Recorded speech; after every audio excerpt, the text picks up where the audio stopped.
Hey, what's up? So, the topic of this video is how to build muscle and burn fat at the same time. Now, this topic has to be the number one topic on most people's minds that go to the gym. Because I don't know about you, but most times when I'm going to the gym, I'm trying to build muscle. But I get into the phase where I'm building muscle, and when I'm getting bigger, I also start to eat more, and I get the muscle, but I still have the body fat, and I do see the size changing, but I don't like the belly that comes with it. Now the thing is that, granted, I always had that body fat, so it's not like I'm putting on more fat, but I'm building muscle, and the muscle kind of makes the, the areas that are already have fat in it, it makes it more pronounced, so I end up looking puffy, right? So I do get the muscle that I want, but I end up looking puffy, and I end up looking a little soft. Um, well, I found some ways around that. What I found is that, if I lower my calorie intake, and I continue building more muscle, that I end up seeing rapid results. I start getting to my goal quicker, and the definition starts to come in. So the question that you have, a question that most of us have: how do we gain muscle and lose fat? Well, you have to train hard. There has to be compound movements in your exercise regimen. So I would say the quickest way to get there is to make sure you get at least 3 days a week of strength training with compound movements. Now, a compound movement is basically movements where your body is using your joints. So we're talking about the bench press, we're talking about the squat, and we're talking about the deadlift. Now, if you look at all three of those exercises, if when you're doing a bench press, your elbows are activated, so you're hitting your chest, you're hitting a little bit of your shoulders, your forearms, etc. All right, so you're hitting major body parts. This is a lot of area of your body here. It's a lot. That's a big percentage. That might be 30% of your body. 30 to 40%. Now, if you look at the deadlift, I guess I'll try to demonstrate it here. Basically, let me back up a little bit so you can see me in the camera. You're holding the weight like this. Make sure you got that little arch in your back, but you keep your back straight. You're coming down, bending your knees slightly, and you're coming up with the weight. Look at everything that's getting activated here. You got your hamstrings, you got your quads, you got your calves, right? You got your forearms, got your lower back, you got your rhomboids up here, a little bit of shoulders, but I want you to get the point.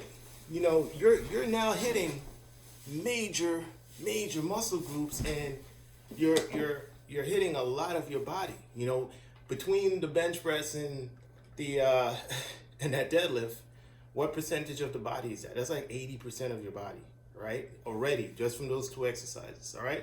So now we have one more. We have the squat, right? Now, allow me to demonstrate that again.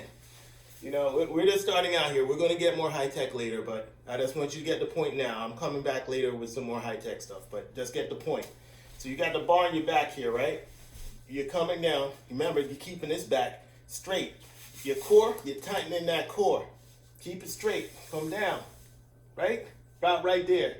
You don't have to come all the way down, but come down till you're comfortable with what you can handle, what you can manage. Because rule number one, stay safe, so you can come back another day, all right? And you're coming back up. Again, you're hitting your hamstrings, you're hitting your quads, right?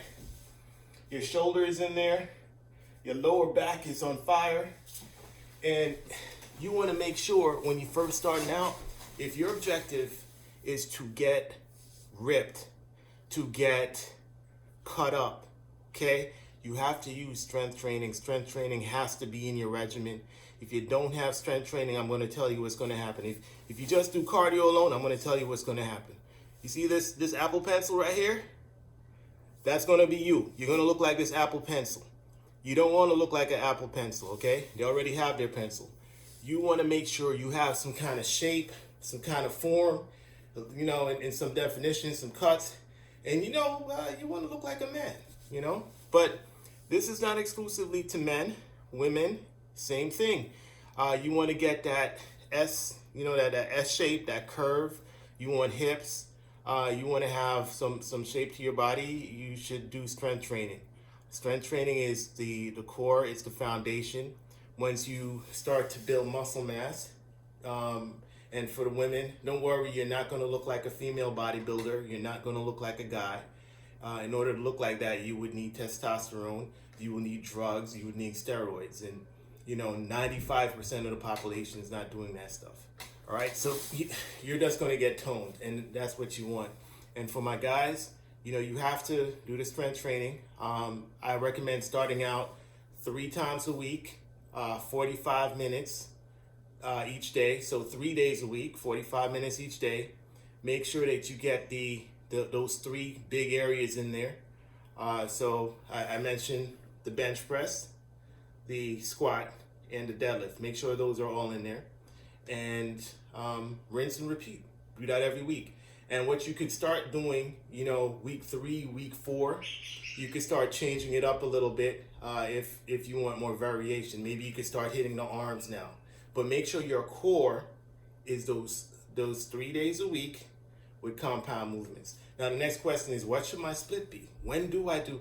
You could do all 3 of those main exercises each day. So and there's a break, so you do the 3 on Monday, take a break Tuesday, Wednesday you do the 3, take a break Thursday, and do the 3 again on Friday, right?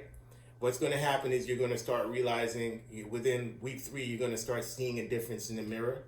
You're going to get excited, and you're going to want to start changing things up again. Diet, very important. For diet, you want to make sure that you get veggies at least twice a day. With every meal you eat, if you eat three major meals, make sure that you have the 3 food sources of those meals, the 3 main sources. So we're talking about protein, vegetables, and carbs. Carbs, you want to keep everything as natural as possible. So we're talking about rice, we're talking about potatoes. We're not talking about chips or any of that stuff. If it's processed, if it's made in a lab, you don't want it. Okay, so keep it simple. Simple diet. Make sure it's a nutritious diet. I think we kind of know what we should be eating. If it's sugar, high fructose corn syrup, if it's fruit juice, stay away from sugar. Sugar is the enemy. If you want something sweet, fruits. Okay? A lot of water. Make sure you're drinking water 5 times a day.